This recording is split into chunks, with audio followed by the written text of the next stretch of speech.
All right, everybody, welcome back to the No Starving Artists podcast. This is episode 10, and I'm really excited about this episode. I'm really excited to be on episode 10, which is crazy.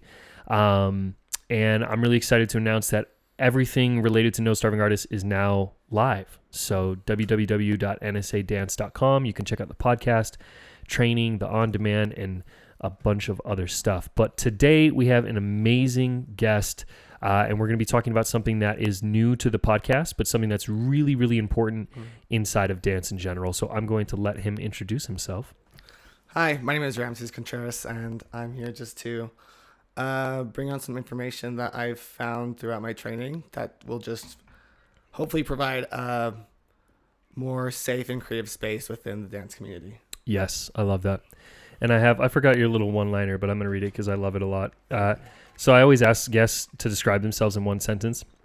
He said, I'm a loving and creative human committed to creating safe spaces and allowing voices to be heard and known, which I think is really, really amazing. So I don't know, give me a rundown of like why, because I think as dance teachers and artists, we all come into this space of safety and consent and at some point in our career, right? We all kind of like develop our own viewpoints and experiences with it. So what led you into kind of where you are right now, where you are so passionate and kind of focused, I guess would be a good word, on this kind of topic of consent and creating safe spaces?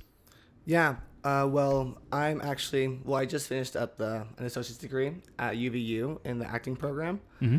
And within the acting program, they have this whole consent training and how to do it appropriately. It's very like a streamlined thing. Like there's steps to it. Yeah. And there's vocabulary. Yeah. And there's set guidelines so that everyone's on the same page.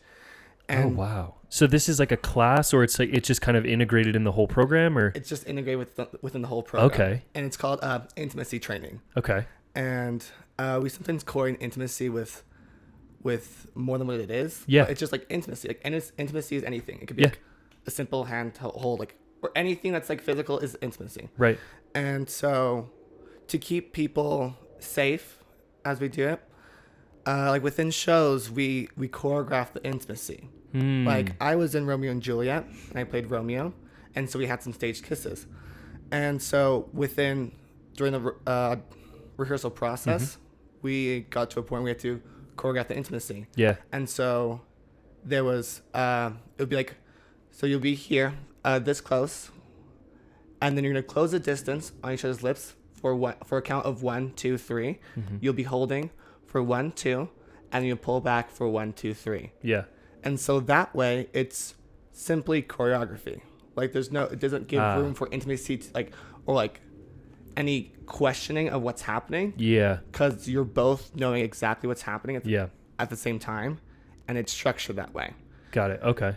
Yeah. As opposed to just, you're going to kiss. Yeah. Go for it. Exactly, which is what lots of people have been subject to. Yeah, I think it's been just like the norm, I guess, is the best word. It's just kind of Yeah, and I've heard lots of people just get incredibly uncomfortable, especially with kids. Like I've heard high school stories from my cohort and my peers about they're just at 16 expected to just make out on stage. Yeah. The director's just okay, try it, and they'll be in front of everybody. Yeah. Okay, it's time to kiss. Go ahead, first time, do it. And it's just that's such an uncomfortable place to be in. Right. And it just leads to lots of things being able to go wrong. Yeah, for sure. So within this program, in this intimacy training, is there discussion on the psychological side of things, or is it strictly just kind of how you can go about creating appropriate intimacy inside of dance? Does that make sense? Yeah. Well, it's my goal is to be able to translate it into the dance community. Okay. But in a theatrical sense, it's very much just boundaries, having your bodily autonomy. We go over this thing when we are going to share a scene, because sometimes we do improv, just like in dance, any art you can improv, Yeah. And like we'll do a check-in. And so what we'll do is like we can like hover over like the parts of the body where we feel comfortable with the person touching us. Like I'm comfortable with you touching me here and here. Yeah. And, maybe the front of my neck, like we either call it a fence or a gate, which is like a no-go zone. Like I don't want to be touched here. Avoid this area. Yeah. But this is fine and this is fine. So then the partner knows, and they can repeat it back to you as well. Like, okay, I saw like this is good. This is all right. Okay, you're good here. And then because with that, because your boundaries are never the same with every person. Too. Right. And so like if there's a person that you don't feel as comfortable with, like you like actually just right here and here. Right. And then it's like then they can respect that. Yeah. And then give it space for themselves to be like, okay, that's same goes for me. Yeah. The same goes for them. Yeah. Well, I like that a lot too, because I feel like you sometimes don't really know what you're uncomfortable with until you're already uncomfortable. And then at that point, you're not really sure what to do. Yeah. You know, because it can be, especially when we're talking about like if we're just staying in the world of theatrics for the moment, if you come into that realization on stage, in your mind, that doesn't feel like an appropriate time to be like, don't touch me, because you're in the moment, you know? So it's like, but then afterwards you're reflecting back and you're like, man, that was really uncomfortable. So I like this idea of like, setting those boundaries and actually going through the process of doing it. And I think too, so talk a little, if you could, a little bit about, I feel like there is maybe an idea around this topic where it becomes overbearing to the artistry itself. And none of what you are describing to me relates to that at all. But maybe talk about, did you even have some of those feelings going into that training of like, oh man, this is good? Because I feel like people do have that kind of idea of like, okay, when we start talking about this, then it takes away all of like the artistry. Yeah. It definitely was tedious for me at first. Like it definitely like made, because especially coming from a dance background where you are just like you like go improv with each other and you're just like holding and like taking each other's bodies in whatever way it happens. Yes. Which is beautiful and amazing, but it's like just this extra layer just gave me, when I actually allowed myself to accept it and see the benefits from it, I was then like enlightened to the idea like, oh, like now I'm more aware of what my body needs and what I need to do to keep it safe. Because you never think about it. You never go like, what am I actually okay with? Yeah. And so like that gave me the chance to reflect, because I'm such an outward person too. I'm such a physical person that I think that I'm like just like, oh, like I'm always okay with physical contact. But in reality, like sometimes I haven't been. I haven't been. And it's like I wouldn't know that unless I gave myself the space to find that out for myself. You touched on this, and I think that this is like a direction that this was inevitably going to lead to, which I think is really important, is when we talk about studio spaces specifically. So we transition from theater and let's just say professional world, because I do think the professional dance industry has come a long ways in terms of these types of things. The studio world, however, has not. No. So when we and you kind of brought this up in the sense that like I've never personally been in a class where any sort of boundaries or standards around physical touch or intimacy or anything like that were ever established. I'm sure I know for a fact there's teachers that probably employ this in their classes, but just from me taking classes, in my experience, I've never experienced it. And I think that it's an important topic to talk about, because even as we're sitting here having this conversation, again, like I said in the beginning, I think as you mature as an individual and as a teacher and as you teach more students, you just learn more things, you know, like you said in the beginning, you may not ever even think about that somebody's uncomfortable being touched anywhere. But then as you learn new things, you're like, okay, people are. And so I'm having that realization now of like even more in depth of this topic. So how can we go about creating these safe spaces inside of studios and inside of the classroom where it doesn't feel uncomfortable? Because I also think it can really easily become uncomfortable for students as well when you start to talk about these things. So are there ways that we can employ this in our classroom in a way that doesn't make kids uncomfortable, but still allows for those boundaries to be set? Yeah. So what I've been able to do is it's simply just ask the question. Like so often we're just like, okay, you pull your arm here, like grab this, like I'm gonna pull you this way. It's like you're as a student, your body's being handled without like any consent, just because like that's what's expected of you. It's expected of you, and so you just do it. Yeah. Without questioning it.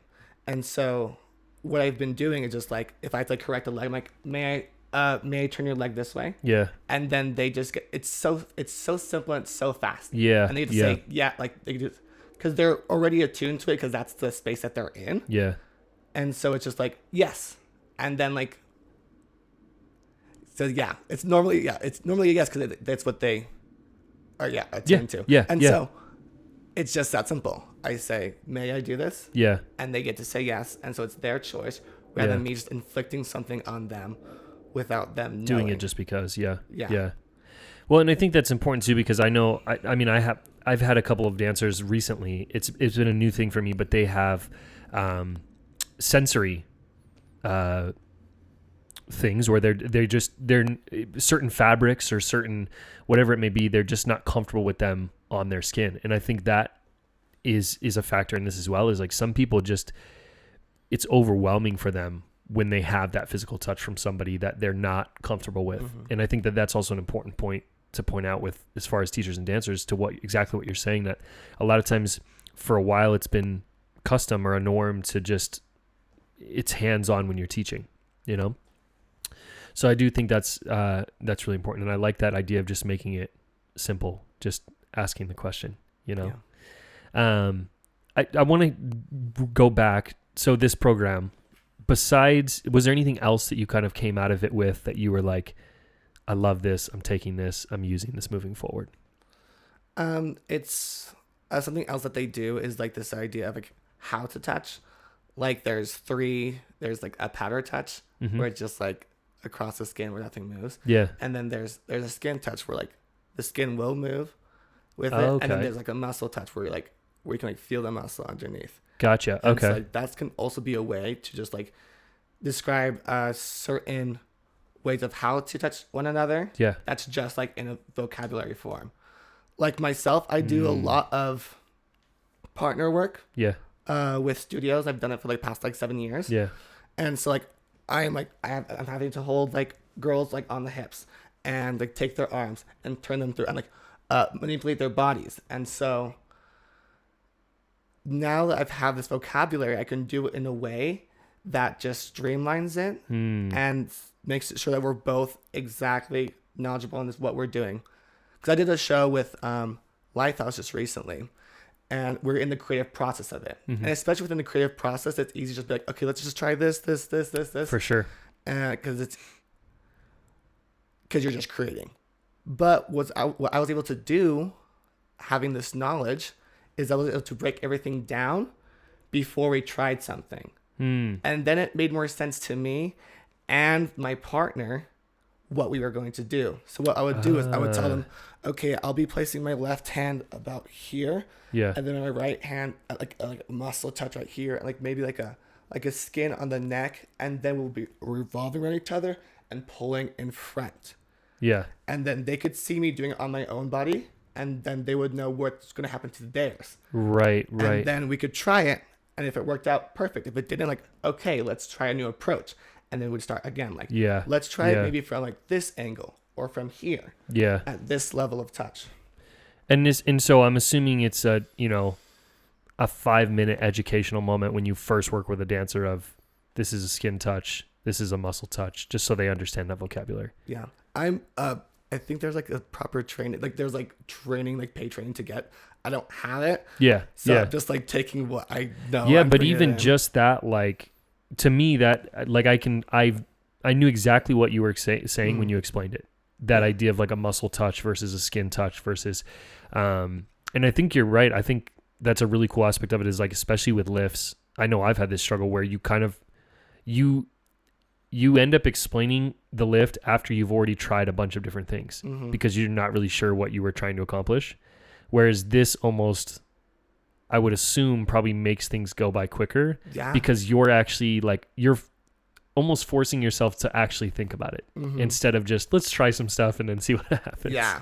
Yeah. And like, that's what because I was like, just kind of like helping out because I do partner work a lot. And so like the choreographer was like, okay, like, yeah, you try this part and see what happens. Yeah. And like, she was like, it made everything so clear. Yeah. And it made the process so much faster because there wasn't this like question of like, what went wrong? Right. Or what happened? Because like, you would know because you had thought about it beforehand. Yeah. Yeah. And then you can adjust based on what you've done to do it better.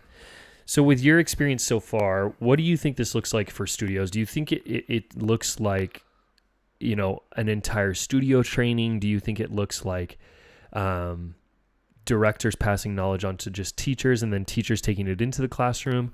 Or do you think it's more, because I'm almost in my head thinking like this would be such a great thing to just at the beginning of a dance season make sure that everybody's on the same page. Like these are the things that we're going to be employing this year inside of the classroom.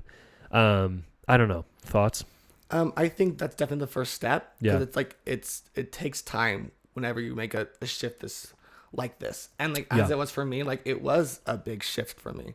And so I don't expect people to just take it and like, cause it takes time the way things are run are the way things are run. Yeah. And so to add a new like format into the way things are done, it's complicated. It gets almost tedious, but like with this, I think it's so worth it. Yeah. Just because it keeps a safer place. Yeah. And so I think, that's the first thing, just like being like these are the guidelines that we want to follow throughout the year. Yeah. And then in the, eventually like full on like training for teachers to be able to do this, or like anyone working with students because they deserve the comfort of having a place where they feel that they're going to have their bodily autonomy respected and acknowledged. Yeah. Yeah. Right. Well, and I think this is like, I think a lot of dancers don't really realize, it kind of goes back to what we were talking about with you're not really sure what you're uncomfortable with until you're uncomfortable. I think a lot of dancers just don't really, the same way teachers don't think about it, I think the dancers don't think about it until it's too late, until